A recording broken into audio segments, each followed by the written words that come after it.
Bueno, les doy la bienvenida a todos y a todas.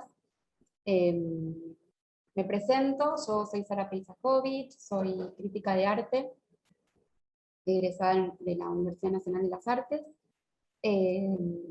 Ejerzo poco como crítica, en general suelo abordar el arte desde su vínculo con la moda, ¿sí? Me dedico a la investigación y también soy docente. Soy docente adscripta de crítica y estética visuales en la Universidad Nacional de las Artes y soy docente de 2 materias de la Facultad de Palermo, de la Universidad de Palermo, en Moda y Prensa 1 y en Taller de Estilo e Imagen.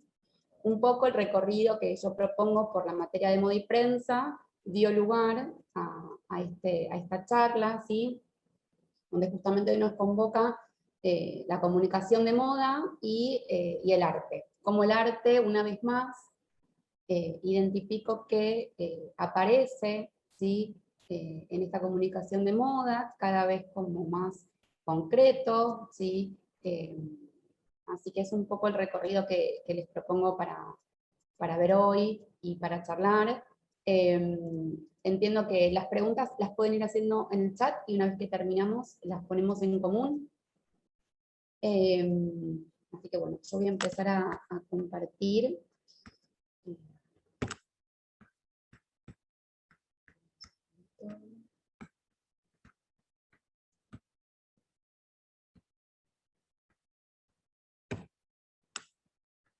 Bien, entonces, bueno, comienzo con la comunicación. Comienzo con esta gran primera filmina, ¿no? La comunicación de moda y el arte, como para, de algún modo, empezar a despuntar estas cuestiones que vamos a ir viendo en la presentación, ¿no? Por un lado, vamos a hacer un recorrido por la comunicación de moda, ¿sí? Yo suelo recomendar libros en mis charlas. El primer libro que voy a recomendar es el del el estilo entre líneas, ¿sí? De la editorial Ampersand. Ese es un libro que acompaña a mi materia, a mi cátedra, lo usamos frecuentemente en la materia de moda y prensa 1, y también es un libro que tiene mucho contenido con respecto a la historia del periodismo de moda. Es un hallazgo, ¿no? En ese campo, así que desde ya que se los recomiendo, es de la editorial Ampersand, así que me parece interesante que quien le interese la comunicación de moda pueda consultarlo, porque bueno, yo un poco les voy a proponer un recorrido que en el libro es mucho más extenso, así que desde ya que es un material de consulta constante. Entonces vamos a hacer como un breve recorrido por esta historia de la prensa de moda, ver cómo se constituyó, sus orígenes, entender un poco cómo se va configurando a lo largo del tiempo, y sobre todo en la actualidad, ¿no? Entender el pasado, entender esa historia de la comunicación de moda es fundamental para, bueno, comprender un poco también los cambios de hoy en día con respecto a la comunicación, las posibilidades de discursos, pero sobre todo también para comprender que quizás esos lineamientos más generales, ¿sí? Esa misión original de la comunicación de moda no varió tanto, a pesar de los siglos en el medio. Entonces, me parece que esa distancia para poder analizar ese momento germinal de la comunicación, cómo se fue configurando, y comprender que a pesar de los cambios coyunturales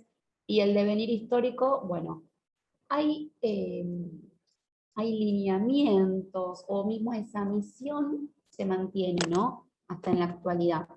Y sobre todo, una de las cuestiones que a mí siempre me urge, y si han visto algunas de mis otras charlas, o mismo también bueno, si han escuchado o han tomado algún curso conmigo, van a ver que a mí me interesa mucho la cuestión del arte en la moda, ¿sí? Debido a mi profesión, pero también, sinceramente, me llama mucho la atención cómo el arte se incluye, ¿no? En todos estos aspectos de la moda, en este caso de la comunicación.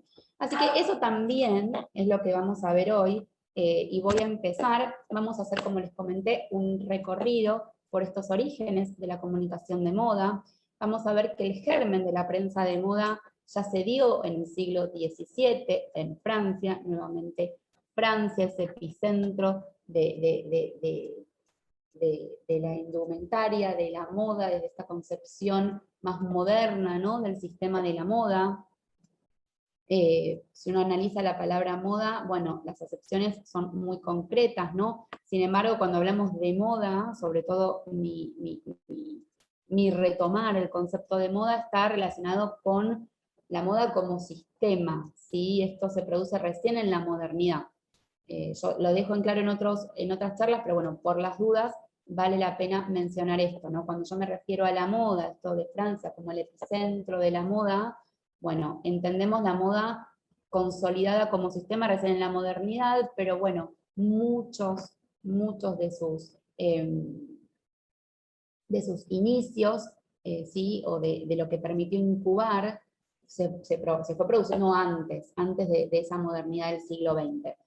Bueno, los orígenes entonces, vamos a ver que ya se dan en el siglo XVII, ¿sí? Esta cuestión de la dominación cultural, que rigió varias culturas. Bueno, en Francia se dio muy fuertemente. Entonces vamos a ver que tenemos a Le Mercure Galant, ¿sí?, como la primera revista en publicar informes de moda, ¿sí? No eran revistas especializadas, todavía iba a faltar un poquito para que eso ocurra, pero ya había informes de moda presentes en esas publicaciones, ¿sí? Era donde se mencionaba estas nuevas modas, se promocionaban los nombres y las direcciones de esas personas, esos modistas, esos costureros, que justamente producían los diseños que después iban a verse en determinadas personalidades de la sociedad, de las clases altas, ¿no? Y después, un siglo después, ya de a poco va conquistando esa clase media, ¿no? ¿Sí? En el siglo XVIII, de a poco, sumado a todas las coyunturas, de las revoluciones industriales, francesas y demás, bueno, se da un cambio en la genealogía de cada sociedad y la moda fue interesando a más gente, ¿sí? Se fue como masificando desde el punto de vista de estos diseños para ser usados, ¿no?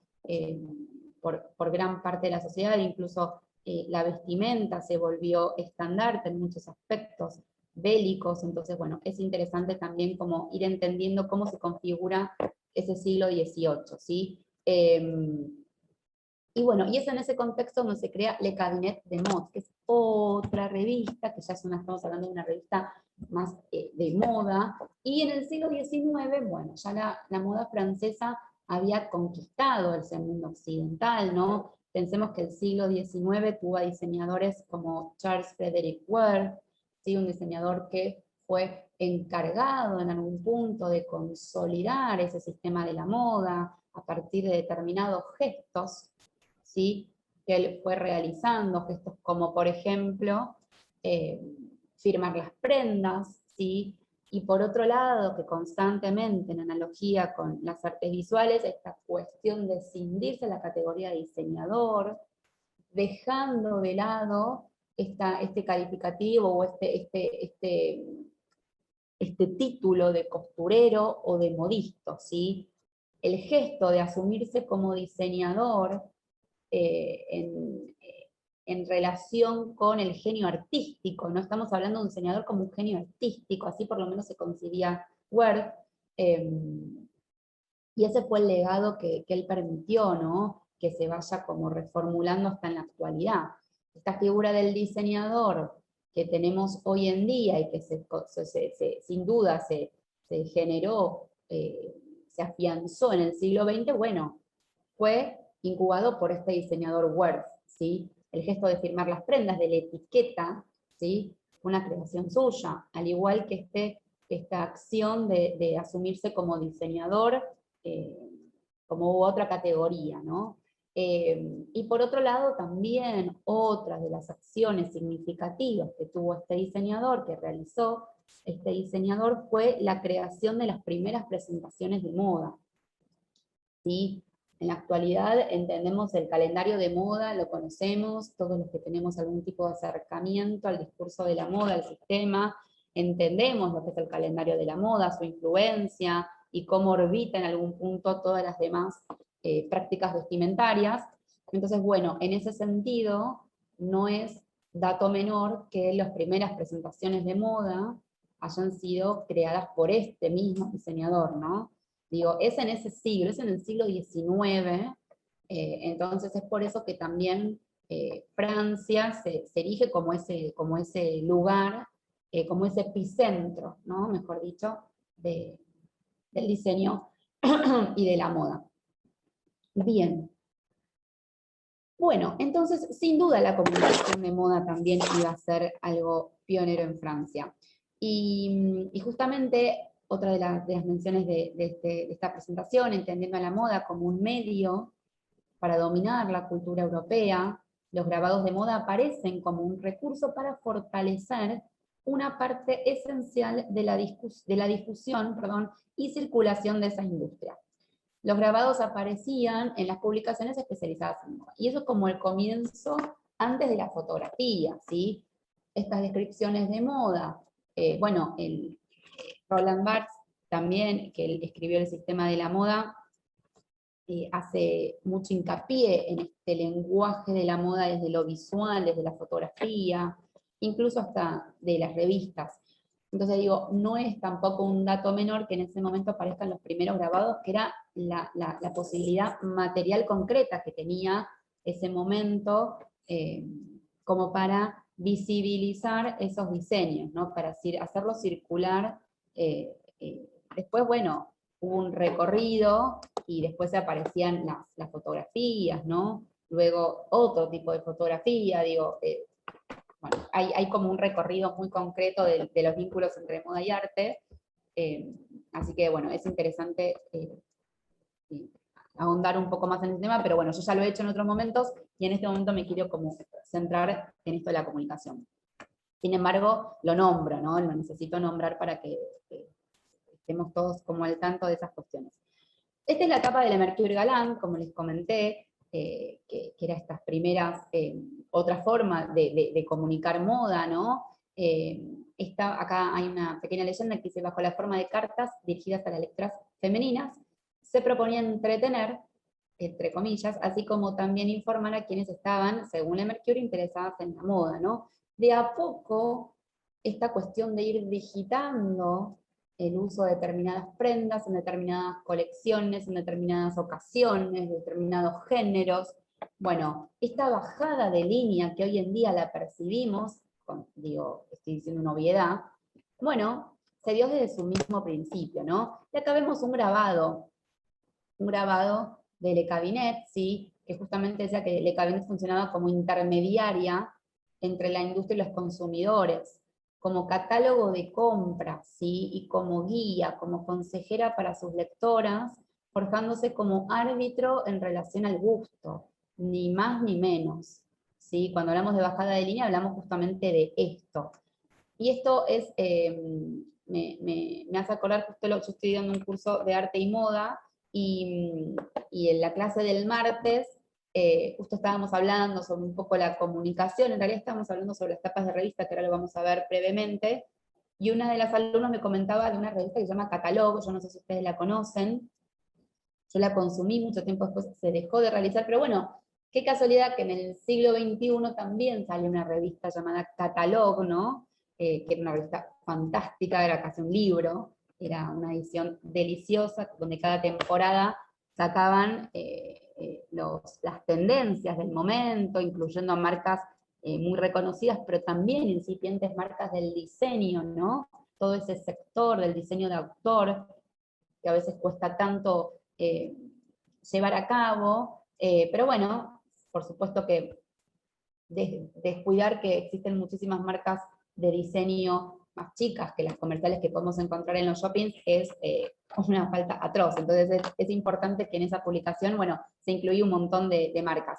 Esto viene a caso porque, bueno, esta cuestión de ser un catálogo, ¿sí?, de compras, que ya existió en ese momento, estamos hablando del siglo XVII, XVIII, Bueno, sin dudas también en la actualidad se retoma esa idea, ¿no? Lo que yo mencionaba al principio, estas cuestiones, estos lineamientos que surgen varios siglos atrás, bueno, como en el discurso actual se siguen reconfigurando. Bueno, y esto dio lugar a los primeros editores, ¿no? Yo también, para la facultad, hay una charla sobre las editoras, ahora voy a citar brevemente algunos casos, por supuesto que hay muchos más, pero es que lo que pasa es que la figura de la editora de moda, en la comunicación de moda, es fundamental, ¿sí? Es casi como la columna vertebral de lo que fue el devenir de la prensa de moda. Y vemos también cómo fue mutando, ¿no? Los personajes de la corte fueron quienes se encargaron de dictaminar cómo se debía vestir y cómo no. Y en ese contexto, ¿sí? Surgieron frases como lo que estaba a la moda, ¿sí? O lo que directamente se usaba demasiado. Bueno, estos personajes, estos primeros editores que fueron personalidades de la corte, después la revista lo fue como sucediendo, ¿sí? Tomó ese poderío y sin duda fueron fundamentales para difundir y circular, hacer circular relacionado a la industria de la moda. Se arrastraban los orígenes de las tendencias y se definían las modas de acuerdo con sus temporadas, ¿sí? Esto sin duda fue un métier de las editoras de moda. Esto de organizar, incluso hasta de organizarse, ¿no?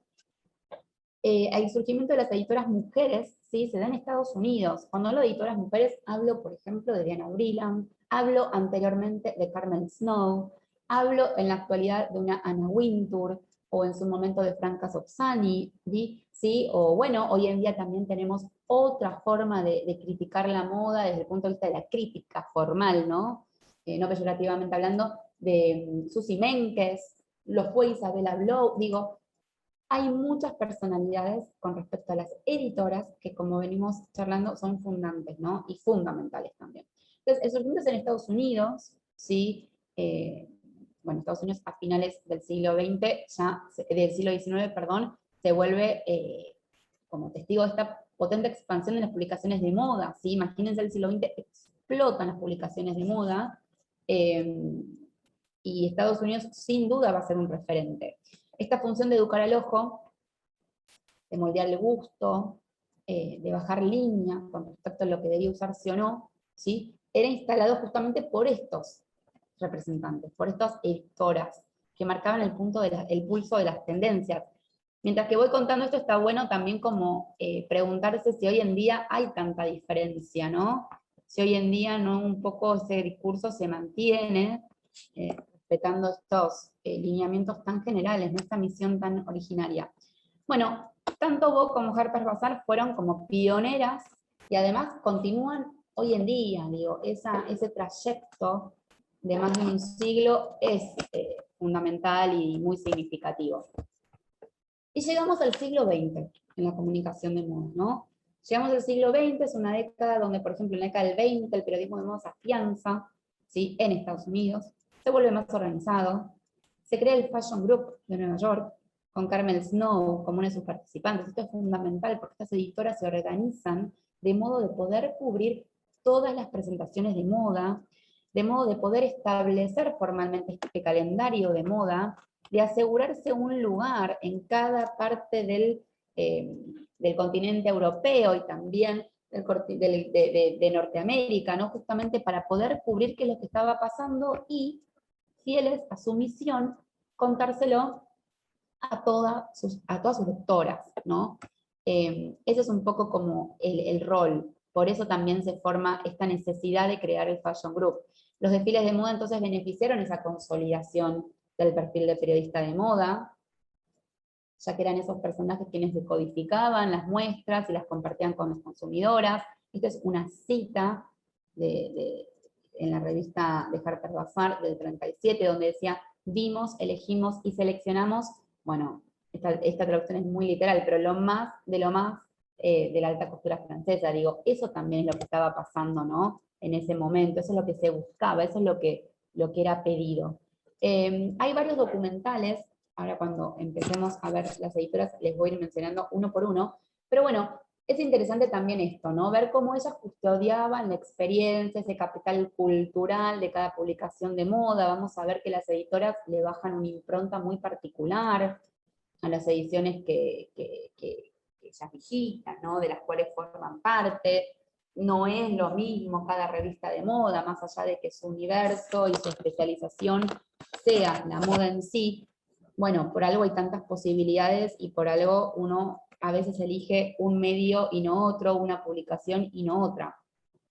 Esa impronta, ¿sí? Ese capital cultural de cada publicación, bueno, sin duda era condicionado y decidido por estas editoras.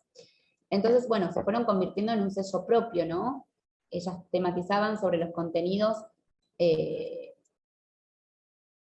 más que nada desde el punto de vista de sus intereses, ¿sí? Y así iban guiando el punto de vista de cada publicación. En general eran conocedoras del mundo de la moda desde adentro, y así es como buscaban expandir el atractivo aspiracional de ese mundo a sus lectoras.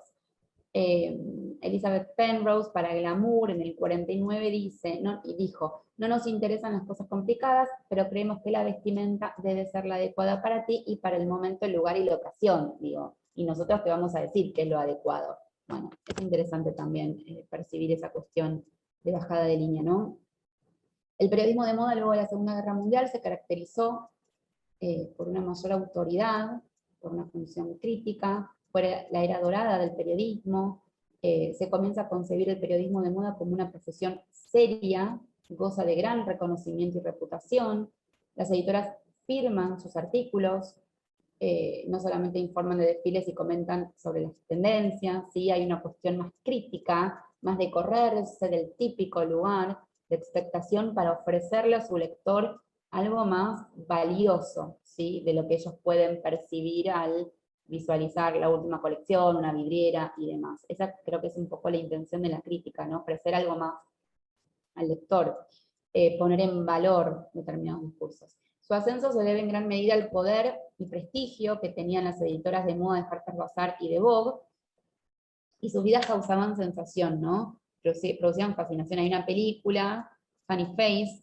que sin duda retrata todas estas cuestiones, que estos avatares por los cuales las editoras de moda, bueno, sufrían en algún punto, o no tan negativo en realidad, pero bueno, es muy graciosa esa película. Y empezamos con la primera editora, con Carmel Snow. Es fundamental la figura de este editor en el devenir de la prensa, de la historia de la prensa de moda, ¿sí? Bueno, fue primero y principal quien catapultó a Dior a la fama, ¿no? Su colección del 47 como el New Look, ella lo ve y dice, esto es el New Look. Ella es quien inventa estas palabras que son retomadas hasta en la actualidad, ¿no? Ella ve esa colección novedosa para ese momento, por las morfologías de las prendas, ¿no? Viniendo de las consecuencias de la Segunda Guerra Mundial, volver a una línea tan entallada, una cintura muy ceñida, una falda que requería de metros y metros y metros para confeccionarla, era algo diferente.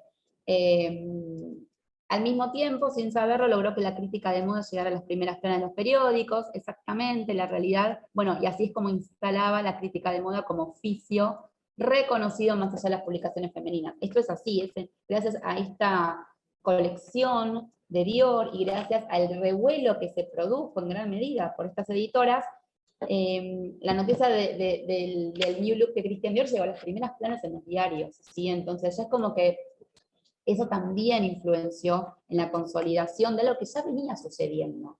¿Sí? Esto es interesante, como atender toda la periferia de determinados sucesos para poder comprender su colosal importancia, ¿no? En ese sentido es interesante como prestarle atención a los factores coyunturales, al momento histórico y demás. Entonces, digo, no es que ella lo decidió y punto, no, por supuesto que no, había un conjunto de situaciones que hicieron posible que la moda despegara de las publicaciones más especializadas y tome lugar en otro tipo de publicación, ¿no? Había un fenómeno dentro de estos discursos de la moda que se iba pronunciando cada vez más fuerte. Bueno, fue ampliamente reconocida por sus servicios para la alta costura parisina, por reconocer y promover el talento de diseñadores como Balenciaga, Givenchy y Dior. no tenía miedo en asumir riesgos en pos de narrar su punto de vista sobre la moda y el diseño, de hecho eso le costó varias situaciones, y consideraba que su función era importante para ir a donde nadie se atrevía, ¿sí? Acá vemos, por ejemplo, una cita de ella: que Dios ayuda a quienes compraron antes de ver a Dior, esto cambia todo. Esto también es una cita de ella. Miren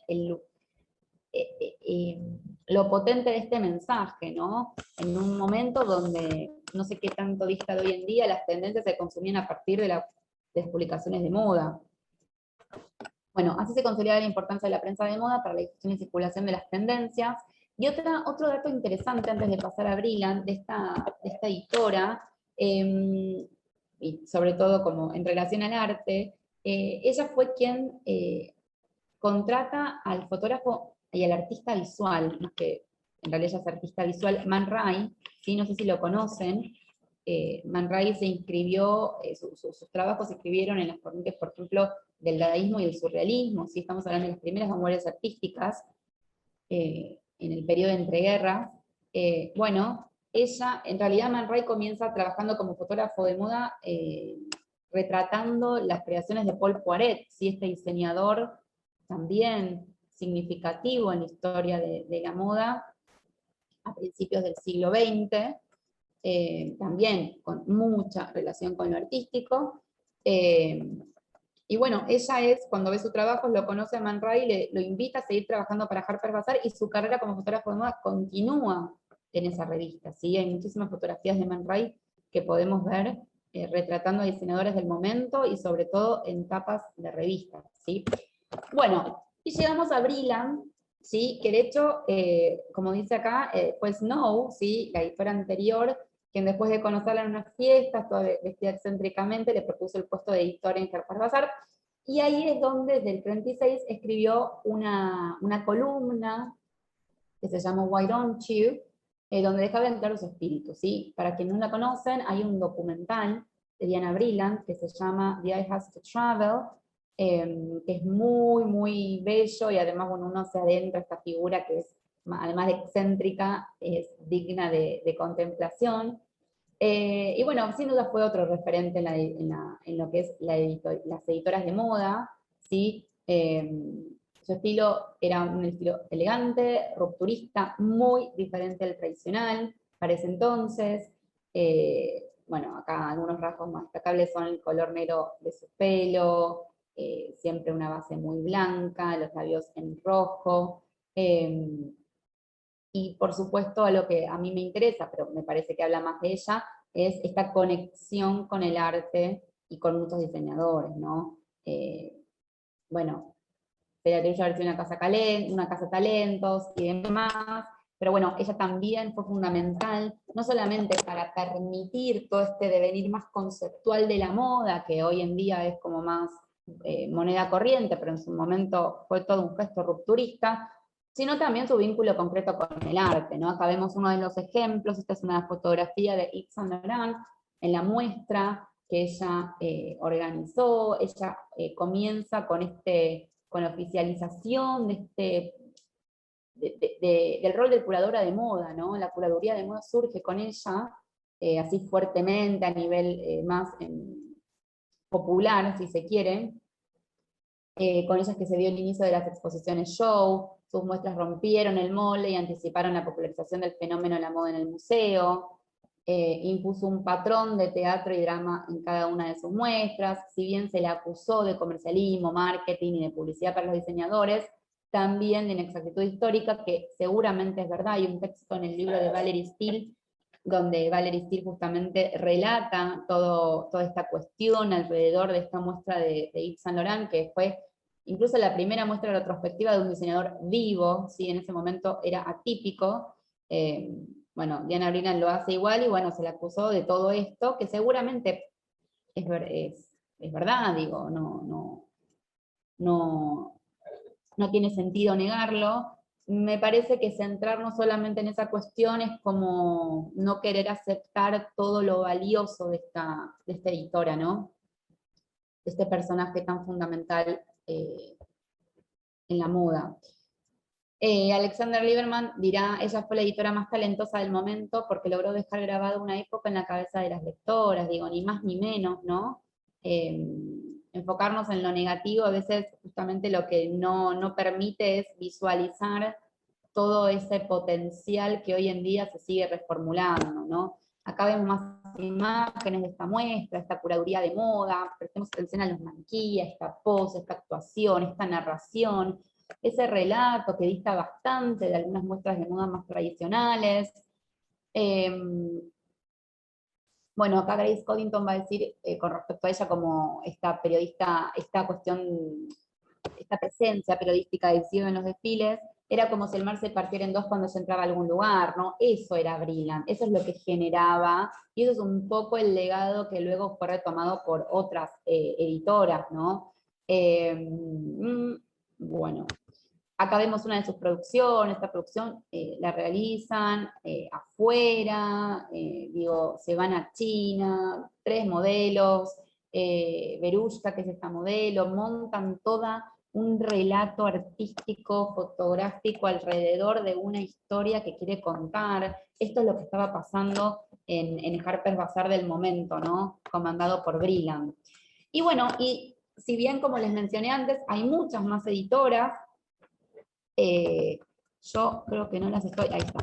Por hoy, bueno, en este curso no es donde me quiero centrar mucho, pero bueno, brevemente les comento un poco el legado lo sigue Anna Wintour, en Dior, en la Vogue norteamericana, después Franca Sozzani también retomó esta cuestión de no prestarle mucha atención a las cuestiones más esperables dentro del discurso de la moda, y abordó a la moda de un lugar mucho más político, más comprometido con las problemáticas en agenda.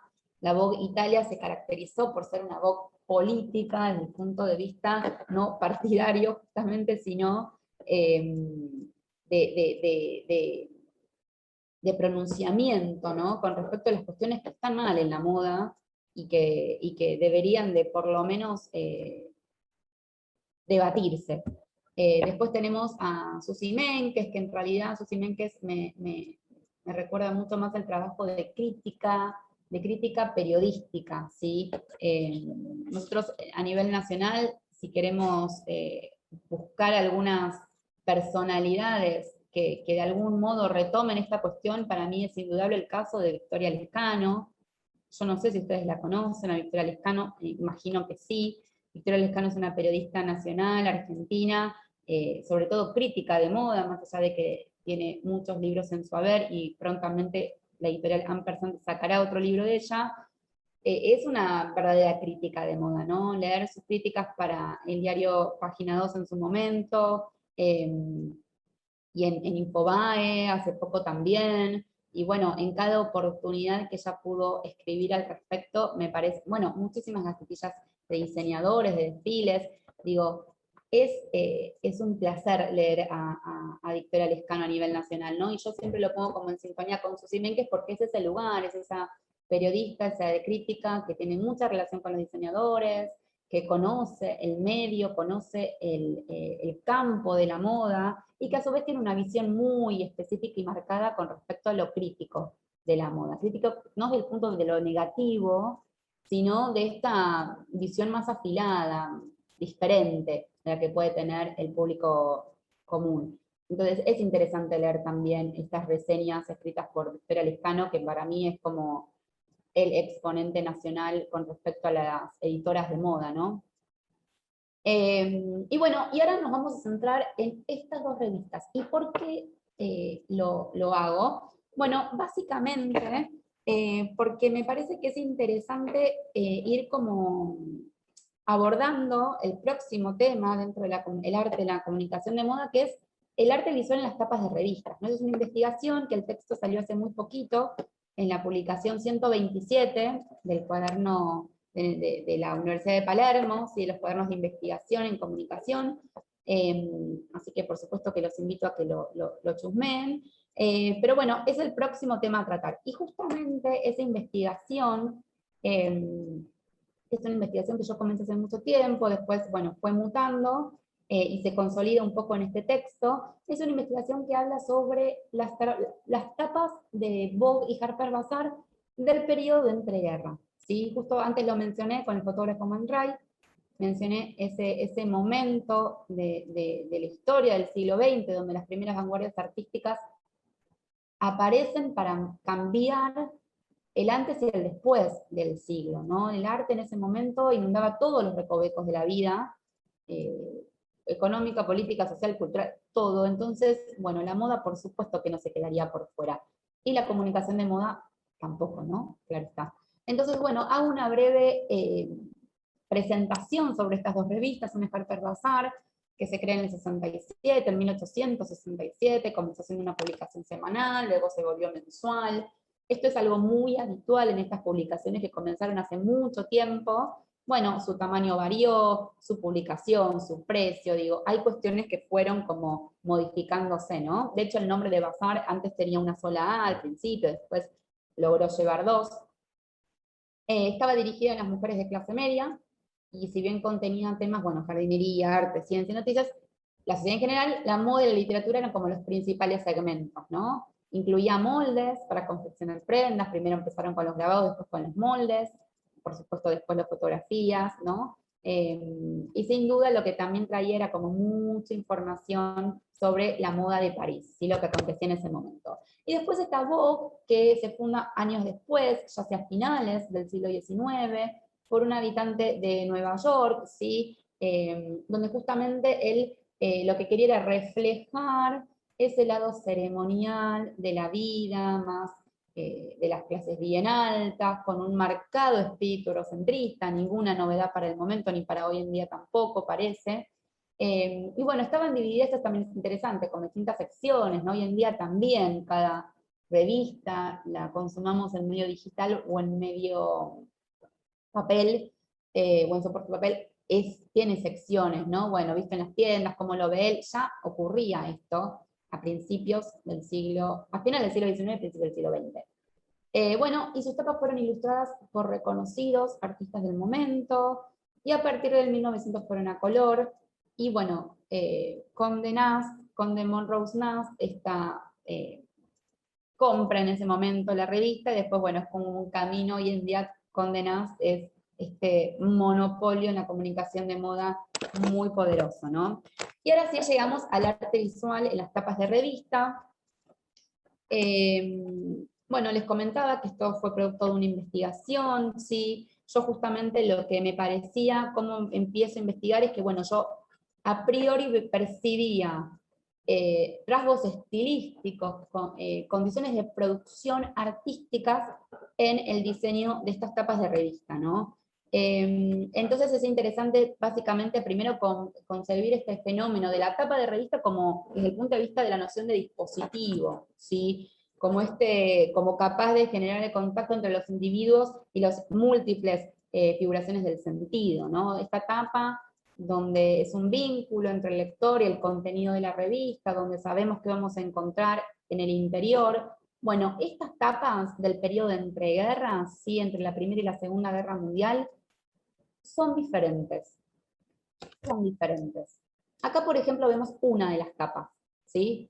Una de las tapas donde tiene un fondo azul, ¿sí? Azul, que yo hoy en día podría decir, según mi computadora y cómo lo veo, un azul Klein, pero bueno, después la historia del arte claramente va a indicar que ese color surge ya en el siglo XX, pasando la mitad del siglo XX, entonces es imposible temporalmente indicar que esto corresponde a un color azul Klein, pero sin embargo, sí es un azul vibrante, llamativo, no convencional, pero sobre todo lo no convencional radica en otra cuestión, radica en la cuestión de que acá no vemos nada más que un color, ¿sí? Y el título de la revista. Vemos el precio, vemos la edición, la fecha, y no mucho más. Por supuesto que a la hora de una revista Vogue ya sabemos qué tipo de contenido vamos a encontrar, pero sin embargo esta decisión de abordar el arte para imprimir en la tapa de revista no es tradicional, ¿sí? Es algo que en el momento fue novedoso. Yo lo asocio también a este movimiento engendrado por el artista ruso Malevich, no sé si lo conocen, hubo una muestra en proa sobre su obra hace unos años. Y esta percepción, ¿no? Esta cuestión de la figuración, esta percepción plasmada del mundo, en la abstracción, que bueno, que en algún punto lo que proponía era como volver al grado cero de la pintura, esta cuestión de reducir como a la parte más elemental del cuadro. Bueno, sin duda me parece que lo que propone es otra forma de hablar sobre moda y sobre arte en ese momento. Así que bueno, es interesante un poco esa cuestión. ¿Acaso les menciono los casos más importantes como de sus obras, ¿no? Esos casos que ustedes quizá lo conocen, el cuadrado rojo de 1915, o estos cuadrados negros o blancos, ¿sí? Son sus obras más quizá vistas. Pero bueno, más allá de este análisis tan subjetivo, sin duda esta etapa no es una etapa tan tradicional en las revistas de moda, ¿no? Este azul puro, este Vogue con pincelada, como simulando el trazo de un pincel, en una tipografía totalmente diferente, que ocupa casi más de la, por lo menos su inicial, ocupa más de la mitad de la página, bueno, sí, hay algo diferente. Después acá vemos otra etapa, en este caso es de Harper Bazaar, el título aparece de otro modo, no como lo vimos antes. Y es interesante en este caso el recurso de la sinécdoque, ¿no? De mencionar a un ojo, figurarlo bien maquillado, en una escala surrealista, así, una escala muchísimo más grande de la natural, con esta juxtaposición, esta superposición de esta otra figura de la boca, ¿sí? Esta otra figura de la boca, como en primer plano también. Así que bueno, es interesante este vínculo que se genera entre estos trazos, ¿no? En esta paleta, esta suerte de acuarela. Si es una etapa del 38 de Harper Bazaar, si bien es una edición de belleza, ¿sí? Esta figuración del cuerpo femenino, bueno, como podemos observar, no siempre se figura literalmente el cuerpo completo, ¿no? De pies a cabeza. Acá estamos viendo otros aspectos del cuerpo, que está en modo de sinécdoque, entendiendo al ojo por la parte, por el todo, ¿no? Igualmente nos permite saber qué es lo que vamos a encontrar en esa revista. Así que también me parece importante esto que está pasando acá. Y por último elegí la tapa de Vogue hecha por Salvador Dalí en el 44, ¿sí? Esto por supuesto que si la vemos y no prestamos atención a la firma, igualmente si conocemos un poco el arte de Salvador Dalí lo reconocemos, ¿sí? Miren cómo está el título, nuevamente aparece como en un primer plano, el diseño, las escalas. Vemos vestimenta, ¿qué es lo que vemos del universo femenino, del universo de la indumentaria en esta etapa? Bueno, más allá de la firma, el gesto de la firma, no estamos ante un momento de las tapas como cover art, ¿sí? No tanto la tapa tradicional. Entonces, el gesto de firmar la tapa también es destacable. Y bueno, yo acá puse un poco de información con respecto al movimiento surrealista, por si no lo conocen, ¿sí? El manifiesto surrealista, también es interesante como destacar esta noción del manifiesto, porque estamos hablando del periodo de entreguerras, momento donde se consolidan las primeras vanguardias históricas, las vanguardias artísticas, y es justamente, si había algo que era sinónimo de las primeras vanguardias artísticas, eran los manifiestos, ¿no? Estos manifiestos, estos escritos, estos discursos que oficiaban como de estandarte de cada uno de estas corrientes artísticas donde justamente expresaban su misión y demás. Bueno, ¿por qué no pensar estas tapas como manifiestos de ese momento donde el arte era parte fundante en la moda, ¿sí? Por supuesto que no todos eh, se servían del arte para diseñar, ¿no? Hay casos muy concretos en los que sí, y hay casos muy concretos en los que distaban bastante de esa noción. Pero más allá de eso, es indudable el poder generado por las vanguardias artísticas, y me parece que esta idea de manifiesto aplica a las tapas. es para desarrollar un poco más. En el texto, sin duda, si les interesa, lo pueden leer. El texto se llama El arte visual, en las tapas de la revista Vogue y Harper's Bazaar del periodo de entreguerras. Está publicado, está subido online, si desean leerlo. Ahí hay como un detalle muy, de hecho, estas citas son del texto, hay un detalle un poco más extenso al respecto, pero bueno, la idea de manifiesto me parece que es interesante para dimensionar un poco el alcance de estas tapas, ¿no? Y por último no, anteúltimo tenemos el caso del desfile performático. Otra investigación, otro texto que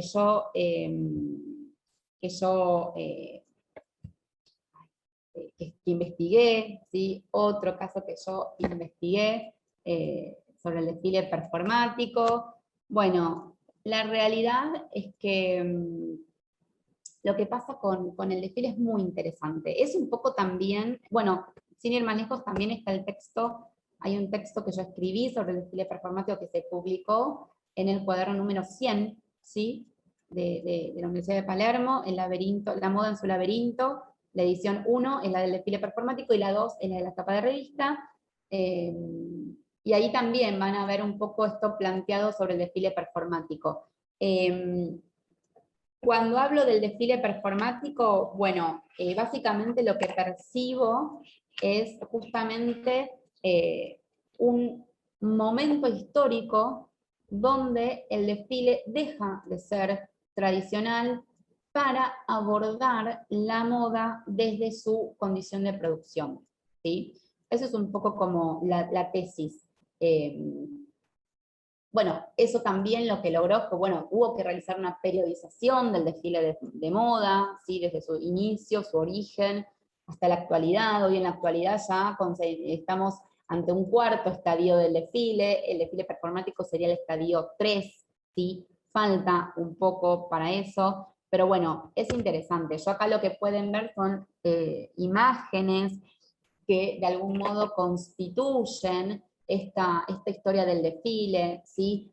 A mí esta imagen que pueden ver acá del desfile de Rick Owens fue el puntapié para que yo investigue sobre los desfiles performáticos, ¿sí? Estamos hablando del año 2015, 2014, 2015 creo que fue cuando vi este desfile, y fue ahí donde comencé este recorrido de investigación sobre este discurso de la práctica vestimentaria de desfile de moda. Acá podemos empezar a ver lo que es un desfile clásico, ¿sí? Este es un desfile clásico, si bien ya está en los finales del desfile clásico.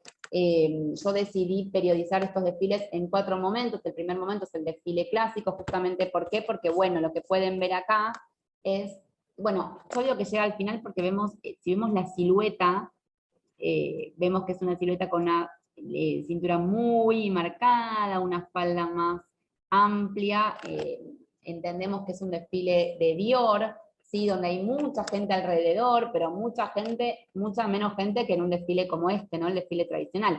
Entonces el desfile clásico es el que comienza con wears, ¿sí? En los ateliers, en la maison de cada diseñador o diseñadora, donde lo que hacen es justamente abordar esta cuestión de la presentación de moda desde un lugar un poco más, ¿cómo decirlo? Como y de a poco más tradicional, ¿no? Estableciendo que hay una modelo de carne y hueso que va a lucir esa prenda, que la va a ir mostrando. Por supuesto, la pasarela todavía no estaba consolidada como en este estadio del desfile tradicional, pero era un espacio que habilitaba la circulación de las modelos. Al principio sabemos que el desfile comienza con la clientela como espectador, después la prensa, gracias a Paul Poiret, se suma a estas presentaciones de moda, y bueno, luego ya en la segunda mitad del siglo XX vamos a ver cómo se va consolidando este tipo de desfile, ¿no? Donde ya la pasarela se vuelve rectangular, infinita, el público al costado, las modelos bien, con poca subjetividad van deslizándose para mostrar las prendas, llegan hasta el final de la pasarela, posan para los fotógrafos y vuelven, digo, ese recorrido en loop se da constantemente. Hoy en día muchas marcas siguen optando por ese formato de desfile, digo, sigue siendo válido, pero bueno, es como otro modo de mostrar la colección. Y después, ya hacia la década del 90 del siglo XX, es ahí donde surge el desfile performático, es donde se da una ruptura con el canon del desfile tradicional, y determinados diseñadores egresados de la Universidad Central St. Martins en Londres, que en sintonía con otra cuestión de la historia de la moda, son estas marcas de lujo, la que en los 90 deciden refrescar un poco esos legados y contratan estos nuevos diseñadores, este semillero, estamos hablando de John Galliano, de Alexander McQueen, Chalayan, bueno, McCartney, digo, hay varios, Nicolás Esquier, digo, hay varios diseñadores que en su momento dieron los primeros pasos a partir de comenzar a trabajar en estas marcas de lujo, y bueno, le imprimieron su impronta, ¿no?, a estas marcas. Y por supuesto que lo hicieron en las presentaciones de moda, porque muchas veces uno habla con los diseñadores de moda y entiende el desfile como el momento artístico por excelencia, ¿sí?, como el momento para poder dar a conocer no solamente las últimas creaciones, sino ese universo de la marca, ¿no? Hoy en día, abordando el último estadio, que no tengo fotos en esta presentación, pero si hablamos del último estadio del desfile de moda, hoy en día es esta cuestión más del fashion film, ¿no? Un poco como veníamos hablando, como venía hablando antes, sumado por la coyuntura, por esta necesidad histórica, política y demás, y económica, que nos obligan a algún punto a bajar revoluciones, a barajar y dar de nuevo, a que las presentaciones de moda como se concebían son casi imposibles, que nos invita también a preguntarnos si es que es la única forma de mostrar moda. Bueno, aparecen estas puestas en escena audiovisuales para dar a conocer las colecciones, vieron que también se dio a modo de conversatorios, a modo de discusiones y conversaciones entre distintos diseñadores. Esto pasó en Europa, en Estados Unidos, pero también pasa acá, ¿sí? La dupla Trossmann-Churba, que volvió con una colección el año pasado, o este año, no recuerdo bien, este año creo, bueno, su presentación fue a través de un video de Instagram Live, con registro, y ellos charlando sobre esto. Digo, miramos hacia afuera, porque sin duda muchos de los grandes cambios se provocan afuera, pero es necesario revisar también lo nuestro, ¿no? Para entender en qué momento estamos, en qué situación está también nuestro diseño nacional y latinoamericano. Digo, yo hablo desde Argentina, pero en sintonía están todos los países latinoamericanos como Chile, Brasil, digo, sin duda, Colombia, hay muchos exponentes que también optan y que tienen su larga trayectoria, ¿no? Entonces, bueno, llegamos al desfile rupturista, este desfile donde, ¿por qué es un desfile performático? Porque justamente lo que yo veo, lo que yo percibo, es que hay un claro anclaje desde lo performático como género consagrado en las artes visuales, la performance, para resignificar estas presentaciones de moda. Acá vemos también, bueno, pasamos del desfile clásico al desfile tradicional, y vemos este mix entre un desfile tradicional y un desfile más performático. Esto es el final de un desfile de Karl Lagerfeld del año 2014 o 2004, no recuerdo bien. Y acá vemos el del 96, esta imagen es del desfile del 96 de John Galliano, acá vemos uno de Alexander McQueen, acá vemos el de Alexander McQueen del año 2000, de Deliverance, un desfile pero preciosísimo, y bueno, acá está como el puntapié para mí, que es el de Rick Owens, por eso siempre que puedo lo incluyo.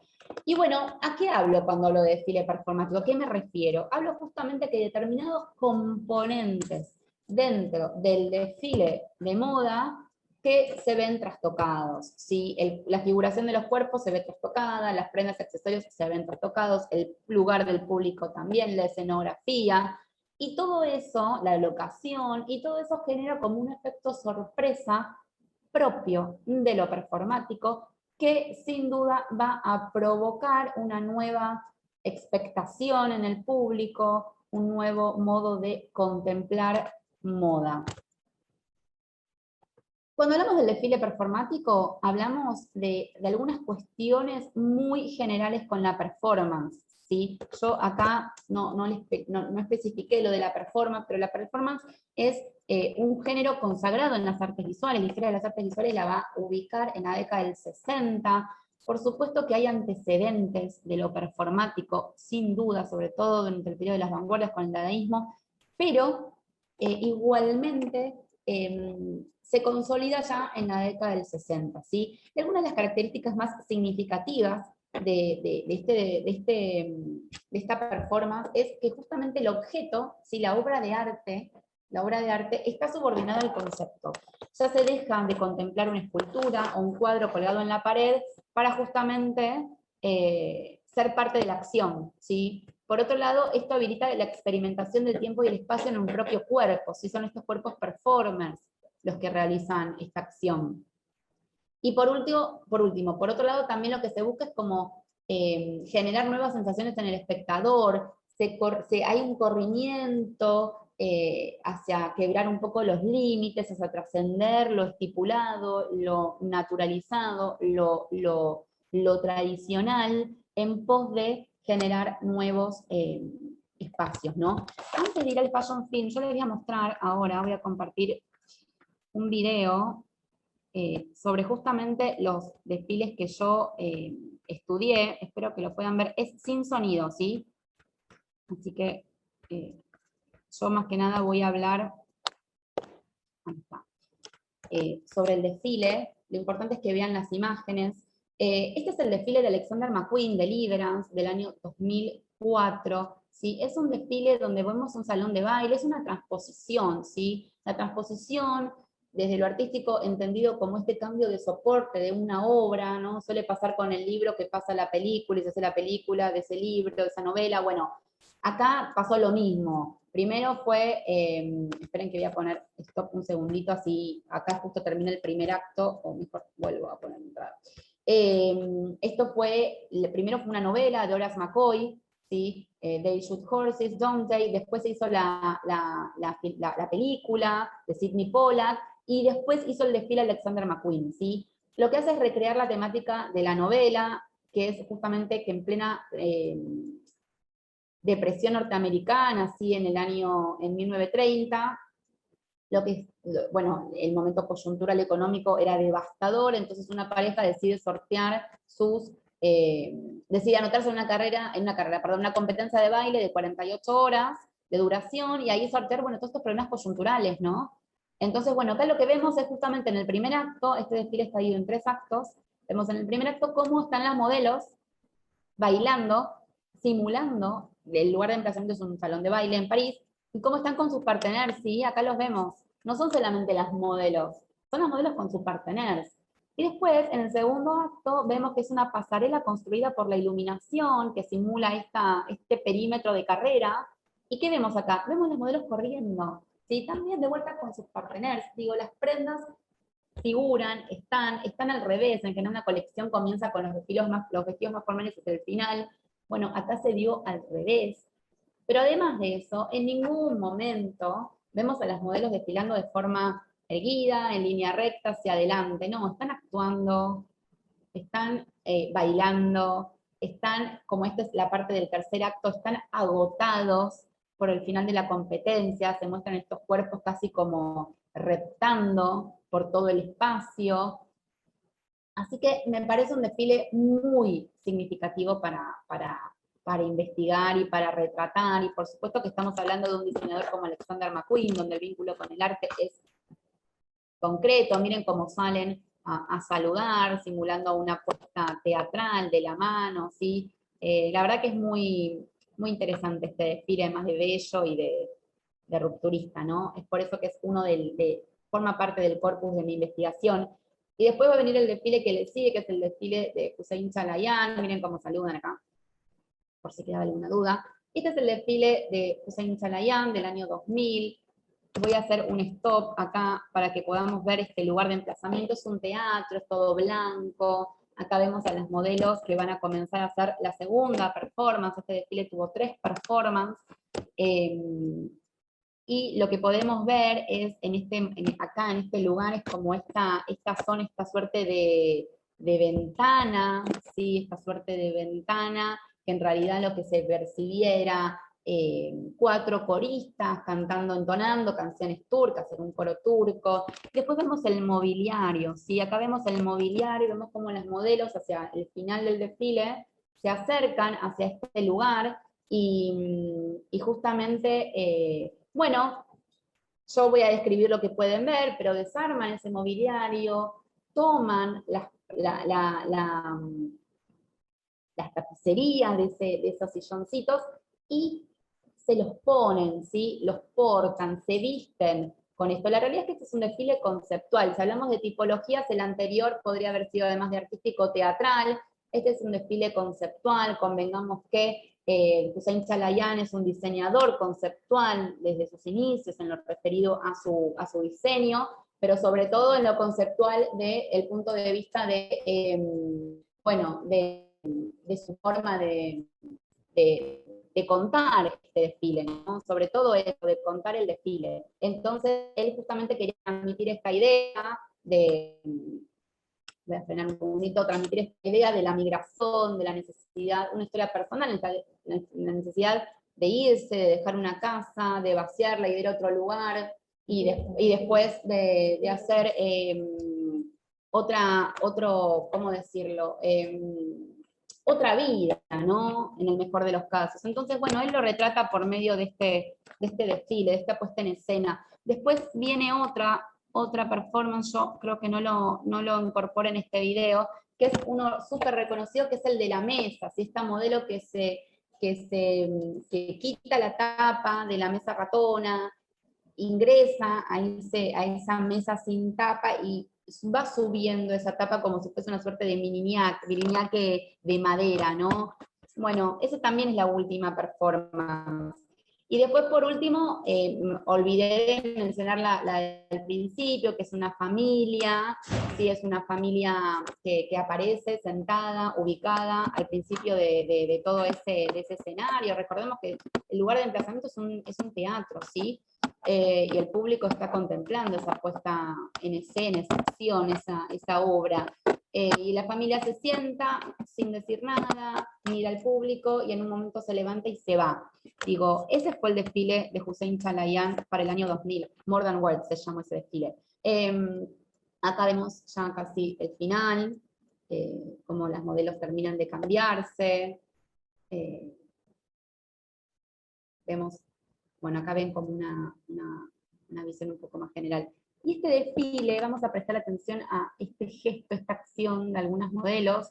Este es el desfile de John Galliano, miren acá cómo se sienta arriba del espectador. Digo, bueno, estamos hablando sin dudas de otro desfile performático.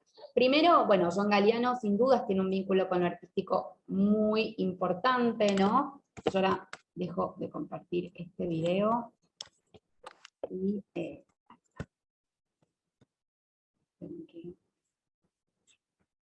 bien. John Galliano de por sí tiene un vínculo con lo artístico muy fuerte, pero bueno, más allá de eso, este desfile a mí lo que me llamó mucho la atención, primero el lugar de emplazamiento también era un teatro en Champs-Élysées, un teatro donde el público estuvo dispuesto no solamente en la parte de las butacas, sino en el escenario, tras bambalinas, esta cuestión de ver cómo se cambian los modelos, lo percibían algunos determinados participantes de este desfile.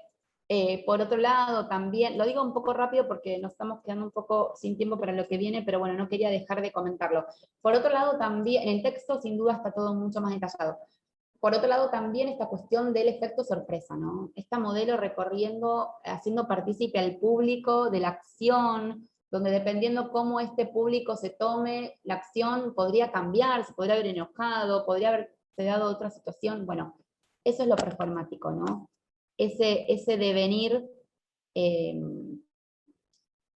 sin poder especificar bien, lo estipular el resultado, bueno, eso es lo performático. Y bueno, y ahora vamos al fashion film, ¿sí? Ahora estamos en el fashion film, ya vamos un poquito llegando al final, este es el último caso del arte en la comunicación de moda. Ustedes entienden que ya comunicar moda no es solamente para una marca, una nota en una revista, o como el lookbook que presenta, su página web, no, la comunicación de la marca está en todos los aspectos, ¿sí? Está en el local, está en su showroom, está en su Instagram, está en su desfile, está en todos los modos que esa marca tiene de pronunciarse, ¿no? Entonces el fashion film sin duda hoy en día me parece que es una herramienta comunicacional muy poderosa para las marcas. Por eso es que también está incluido y está casi como un producto final, ¿no? De este vínculo entre el arte y la comunicación de moda. A lo largo de la historia, ¿no? Y si uno quiere hacer foco en estos años dorados de Hollywood, como para identificar levemente el origen del fashion film, bueno, vamos a ver que es muy sencillo como encontrar estas tendencias de indumentaria que fueron creadas a partir de protagonistas de películas, que de algún modo catapultaron no solamente el uso de alguna prenda en particular, que luego fue recreada por muchos diseñadores o marcas, accesibles y no tanto, sino justamente también por estas modas, ¿no? Estas tendencias. Acá podemos ver 3 imágenes, podemos ver la de Humphrey Bogart con el tren de Casablanca, esta película del 42, podemos ver a Flashdance, ¿sí? Con la, en la película del 83, y a Audrey Hepburn en Desayuno en Tiffany's, esta película del 61 también, ¿no? Como paradigmáticas desde el punto de vista de esta indumentaria. Esta cita que dice el cine desde el mismo momento de su aparición ha provocado el surgimiento de unos ídolos populares que son imitados en su forma de vestir por miles de personas, ¿no? Esta es una cita de un libro que se llama Los cuerpos dóciles, escrito por Alejandra Vitale y Paula Croce. Es un libro que ya tiene sus años, muy interesante para abordar el fenómeno de este sistema de la moda desde distintas perspectivas. Y otro libro, que yo acá lo tengo cerca, que es con respecto al diseño de vestuario, ¿no? Que es Diseño de Vestuario, de Nadoman Landis, de la editorial Bloom, que por supuesto que hace foco, es un libro de afuera, hace foco a el cine de Hollywood, ¿no? Este cine mainstream. Y está como dividido en secciones donde se pueden ver imágenes de bocetos y fotogramas de las películas de donde estos diseñadores de vestuario participaron. La verdad es que es muy interesante ese libro. Y bueno, infinitos son los ejemplos justamente, ¿no? De aquellos usos o hábitos impuestos por films que logran insertar diferentes corrientes sociales en cada época. Y esto es así en principio gracias a esta característica intrínseca, ¿no? Del séptimo arte, esta capacidad de identificación con los personajes que atraviesa cualquier espectador, ¿no? Es justamente el vestuario por medio del diseño de indumentaria, por medio del diseño de vestuario, quien contribuye a partir de su carga emotiva engendrada al fundir personaje y persona a generar esta tan ansiada identificación. Esto es así, ¿no? Esto ya, bueno, es una de las características propias del cine, y quizá por eso también es interesante ver cómo el fashion film justamente retoma esa capacidad de exhibición del cine, este fashion film que lo podemos ubicar entre la publicidad, entre el videoclip, entre el corto cinematográfico, ¿no? Yo hoy en día estoy realizando una investigación que en realidad digo hoy en día viene hace un montón, pero bueno, a veces los tiempos de la investigación son un poco traicioneros y uno se toma como más descansos de lo necesario, o bueno, o tiempos para ver otras cosas. Pero bueno, es muy interesante todo el universo que aborda el fashion film, ¿no? Sin duda creo que el fashion film se hace cargo de esta cuestión, o de ese lugar más que nada, ¿no? Donde el cine justamente lo que hace era acercar a esas televidentes qué es lo que se usaba, ¿no? A partir de estos actrices o actores más fetiches, que es un poco lo que estamos viendo acá. Y acá justamente, ¿sí? Lo que vemos es son todos fotogramas de fashion film, ¿sí? Vemos el de Jasmine Sebar, Electric Lady de hace unos años, vemos Therapy de Prada, vemos Candy también de Prada, vemos Muta de Miu Miu, la línea de Prada también, como esta especie de segunda línea, lo digo entre comillas. Vemos el fotograma de un fashion film de Lulu Martins, y vemos este que es más polémico sobre Diesel, ¿sí? Y esta cuestión de be follower o be influencers. Antes de abordar lo que es el fashion film, ¿sí? Y de terminar, yo les voy a mostrar unos videos, pero bueno, es interesante entender cómo el diseño de vestuario por un lado establece tendencias de moda, ¿no? Sin siquiera proponérselo, pero esto que veíamos antes con estas películas que marcaron como, por un lado, bueno, consolidaron a determinados diseñadores, pero por otro lado también, bueno, marcaron como este oficio, y por otro lado esta función tanto económica como artística, ¿sí? Por un lado, del fashion film, de este mix entre una cosa y otra, por un lado lo artístico desde el punto de vista de la herramienta de la comunicación de moda, esta necesidad de crear como contenido para competir con otras marcas, en sintonía con este surgimiento abismal de las redes sociales, y por un lado la función artística, ¿no? Esta pieza de arte, esta obra audiovisual, que tiene a ser de formas de hacer en sintonía con el lenguaje del corto o con otras materialidades más compuestas, ¿no? Así que bueno, yo ahora lo que voy a hacer es les voy a mostrar, a ver si sigo compartiendo pantalla. Les voy a mostrar algunos fashion films. Voy a empezar por este de Prada, de Miuta. Yo espero que puedan escuchar el sonido. Está hecho por Lucrecia Martel, el sonido es fundamental, ¿sí?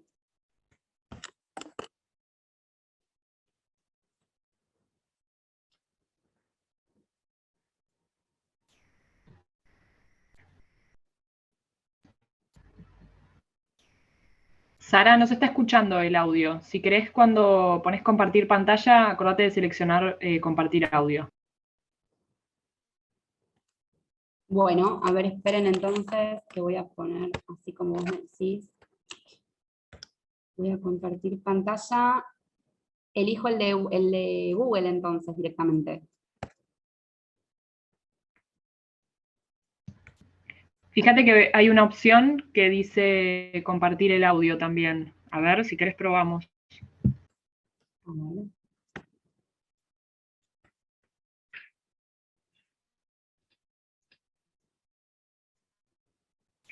No sé si lo escuchan.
¿Lo pudieron ver? ¿Se pudo escuchar? Es un sonido muy suave.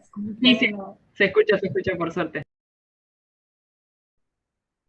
Ah, bueno, genial. Igual los invito a que, si quieren verlo, bueno, lo hagan porque para mí es uno de los fashion film de culto. Ahora les voy a mostrar otros de Candy, otro tipo, es una trilogía. La música quizás es un poquito más fuerte y más fácil de escuchar.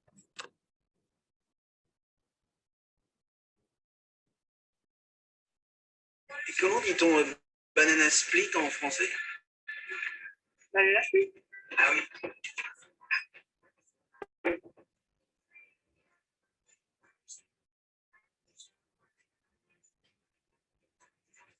Oh, oh. Attends, où vas-tu? Bien sûr, c'est elle. Mais je suis ta meilleure amie. Je m'appelle Candy. On va à la séance de 7h15, c'est moi qui régale.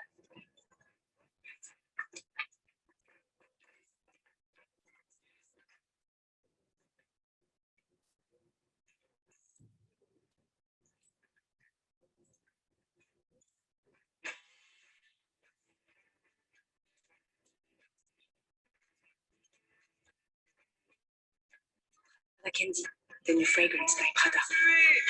Bueno, acá vemos otro, les voy a mostrar.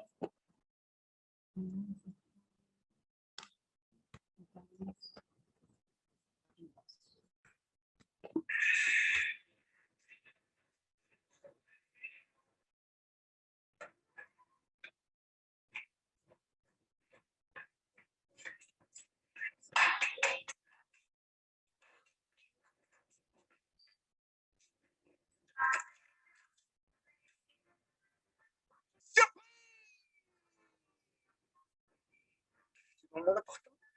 C'est l'anniversaire de Candy. Je fais un gâteau. Quel genre? Comment tout rentrer ici? Écoutez, s'il vous plaît, mademoiselle. Je suis rentré par la fenêtre. Joyeux arrête. Excuse-nous.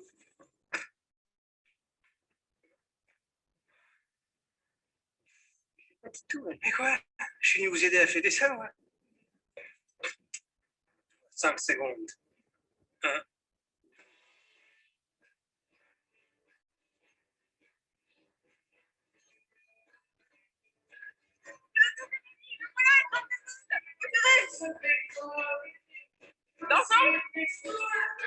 Prada Candy, the new fragrance by Prada. Bueno, ahora vamos a ver el último de la trilogía, para que vean un poco también como las diferencias, ¿no?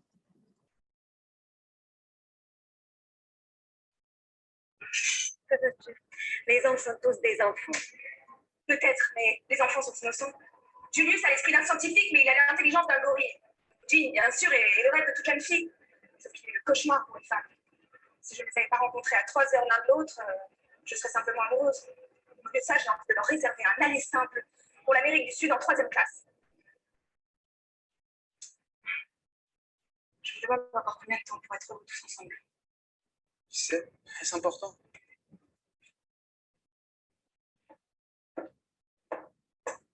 Je suis prête. Très bien.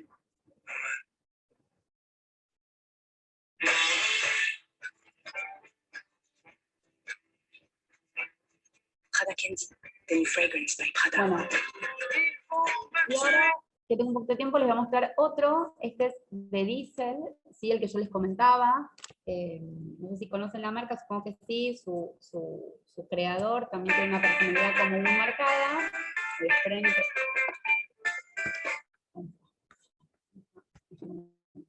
Y vean esta especie de también, después charlamos si les parece que es un fashion film o no, pero bueno, es otro formato así de corto, de moda, que cumpliría con estas cuestiones, ¿no? Vamos a ver.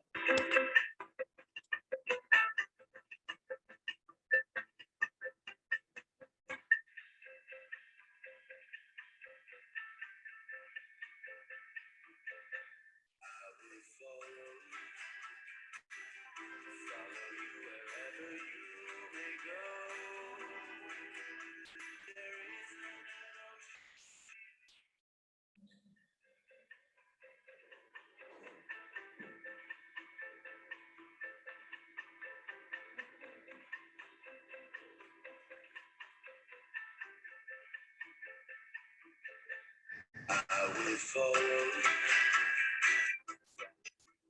you may go.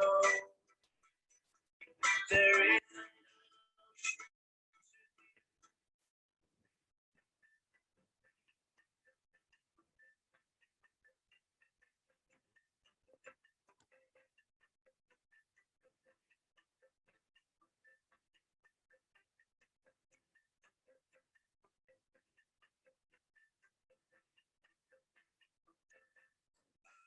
follow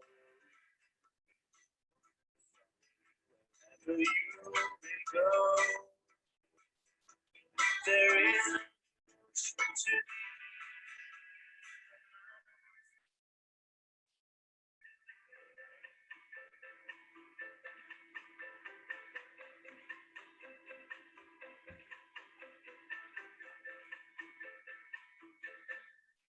to follow you wherever you may go. There isn't an ocean too deep, and mountains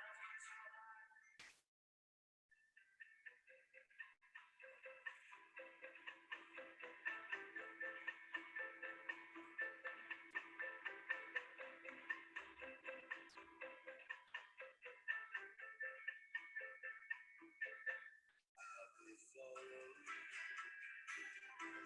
you wherever you may go. There isn't. Bueno, y ahora sí, me parece que ya me sigo presentando. La idea justamente de mostrar estos videos es un poco también como,